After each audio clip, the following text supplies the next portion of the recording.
இந்திய அணி பாகிஸ்தானுக்கு போக போகுதா? பிசிசிஐ கொடுத்த அட்டவணை எப்படி இருக்கு? இந்தியா மற்றும் பாகிஸ்தானுக்குரிய ஆட்டம் எப்ப நடக்க போகுது? இது தொடர்பா தான் இப்ப நாம பார்க்க போறோம். அடுத்த ஆண்டு பாகிஸ்தான்ல நடக்க இருக்க சாம்பியன்ஸ் டிராபி தொடருக்காக பிசிசிஐ தரப்புல அட்டவணை பரிந்துரைக்கப்பட்டிருக்கு. இந்திய அணி பாகிஸ்தான் போகுதா அப்படிங்கறது குறித்து இன்னுமே முடிவெடுக்கப்படாத பட்சத்துல இந்தியா பாகிஸ்தான் ஆட்டம் மார்ச் 1 லாகூர் மைதானத்துல நடத்த பிசிசிஐ தரப்புல பரிந்துரைக்கப்பட்டிருக்கு. ஐசிசி சாம்பியன்ஸ் டிராபி தொடர் 8 ஆண்டுகளுக்கு பிறகு மீண்டுமே நடக்க இருக்கு.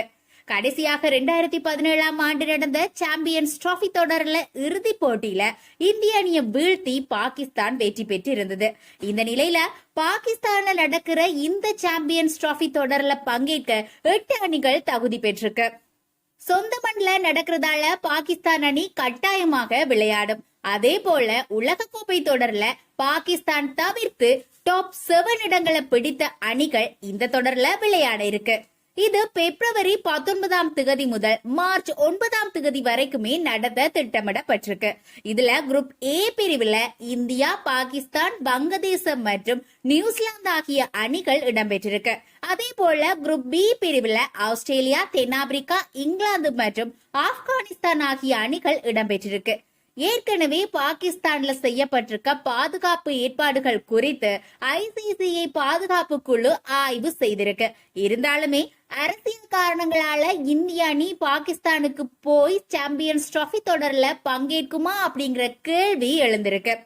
இதற்கிடையில பிசிசிஐ செயலாளர் ஜெய்ஷா இந்திய அணி சாம்பியன்ஸ் டிராபிய வெல்லும் அப்படின்னு நம்பிக்கையா சொல்லியிருக்காரு. இதனால 2008ஆம் ஆண்டுக்கு பிறகு இந்திய அணி பாகிஸ்தான் போகும் அப்படின்னு எதிர்பார்க்கப்படுது. இந்த நிலையில பாகிஸ்தான் தரப்புல ஏற்கனவே ஐசிசிஐ நிர்வாகத்திடம் அட்டவணைக்காக பரிந்துரை பட்டியலும் அளிக்கப்பட்டிருக்கு. அதுல மார்ச் 1 இந்தியா பாகிஸ்தான் போட்டிய லாகூர் மைதானத்துல நடத்த பரிந்துரைக்கப்பட்டிருக்கு. நம்ம லிஸ்ட்ல இருக்க அடுத்த நியூஸ் என்ன அப்படின்னா, அடுத்த ஒரு வருஷத்துக்கு எந்த மாற்றமுமே இல்ல, கேப்டன் ரோஹித் சர்மா தான் அப்படின்னு நேரடியாக அறிவிச்சிருக்காரு ஜெய்ஷா. இந்திய அணியோட கேப்டன் மற்றும் எதிர்கால திட்டங்கள் குறித்து பிசிசிஐ செயலாளர் ஜெய்ஷா வீடியோ வாயிலாக தெளிவுபடுத்தியிருக்காரு. T20 உலகக்கோப்பை தொடர 17 ஆண்டுகளுக்கு அப்புறமா இந்திய அணி கைப்பற்றி சாதனை படைச்சிருக்கு. இந்த கொண்டாட்டங்கள் இதுவரைக்குமே இந்தியாவில முடிவடையாம தொடர்ந்துட்டே இருக்கு. ஏற்கனவே பிசிசிஐ சார்பாக இந்திய அணிக்கு ரூபாய் 125 கோடி பரிசு தொகை வழங்கப்பட்டிருக்கு. இது மட்டுமே இல்லாம அந்தந்த மாநில வீரர்களை அழைத்து அந்தந்த மாநிலங்களும் பரிசு தொகையை வழங்கிட்டு இருக்கு. இதற்கிடையில பிசிசிஐ தரப்புல அடுத்த கட்ட இலக்கு என்பது நிர்ணயிக்கப்பட்டு அதற்கான திட்டங்களும் செயற்படுத்த ஆரம்பமாகிட்டு இருக்கு. ஏன்னா 2007ஆம் ஆண்டு T20 உலக கோப்பையை வென்றதுக்கு அப்புறமா இந்திய அணி உலக கோப்பை மற்றும் சாம்பியன்ஸ் டிராபி கோப்பையையும் கைப்பற்றியிருக்கு.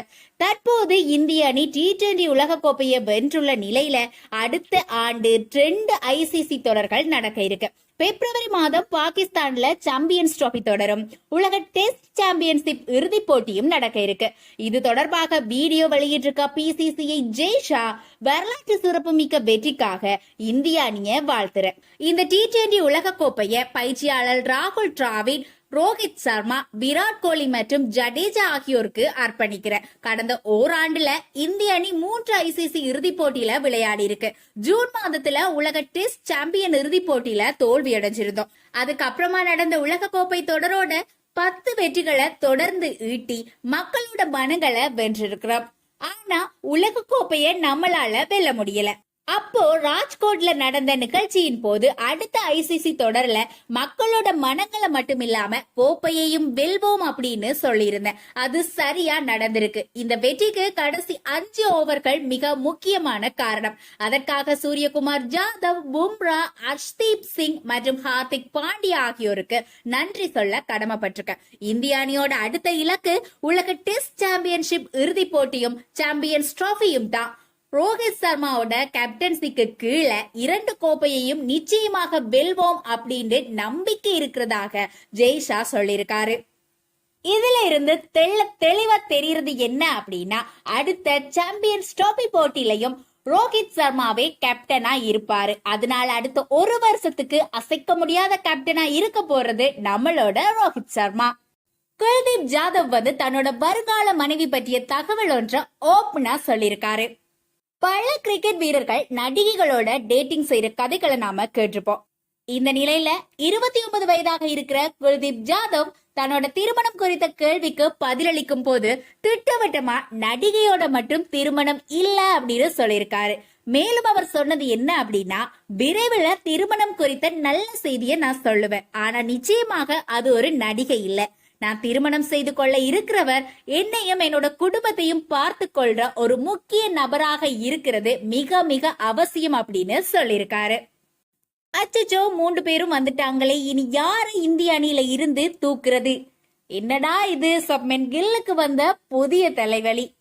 ஜெய்ஸ்வால் மற்றும் சிவம் துபே ஆகிய 3 வீரர்கள் இப்போ ஜிம்பாப்வேல விளையாடிட்டு வர இந்திய அணியோட இணைந்து பயிற்சியை தொடங்கி இருக்காங்க.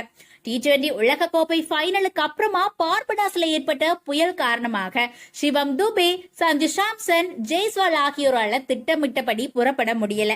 இதன் காரணமாக சாய் சுதர்சன், ஹார்திக் ராணா மற்றும் ஜிதேஷ் சர்மா ஆகிய 3 வீரர்களை மாற்று வீரர்களாக அறிவிச்சிருந்தாங்க. முதல் T20 போட்டியில இந்திய அணி தோல்வியடைந்த நிலையில 2வது T20 போட்டியில இந்திய அணி சிறப்பாக விளையாடி 100 ரன்கள் வித்தியாசத்துல அபார வெற்றியை பெற்றிருக்கு. இதனால 1-1 என்ற கணக்குல T20 தொடர் சமன்ல இருக்கு. இந்த நிலையில இந்திய அணியோட நாடு திரும்பிய 3 வீரர்களுமே நேற்று முன்தினம் ஜிம்பாப்வே புறப்பட்டு போயிருக்காங்க. நேற்று மாலை இந்திய அணியோட இணைந்த நிலையில இன்றைக்கு பயிற்சியை தொடங்கி இருக்காங்க.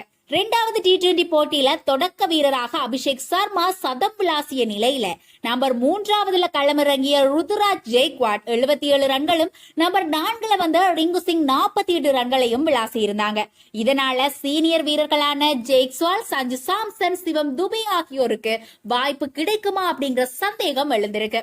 2வது போட்டியில விளையாடிய சாய் சுதர்சன் நீக்கப்பட்டுள்ள நிலையில அந்த இடத்துல சஞ்சு சாம்சன் சேர்க்கப்பட வாய்ப்புகள் இருக்கு.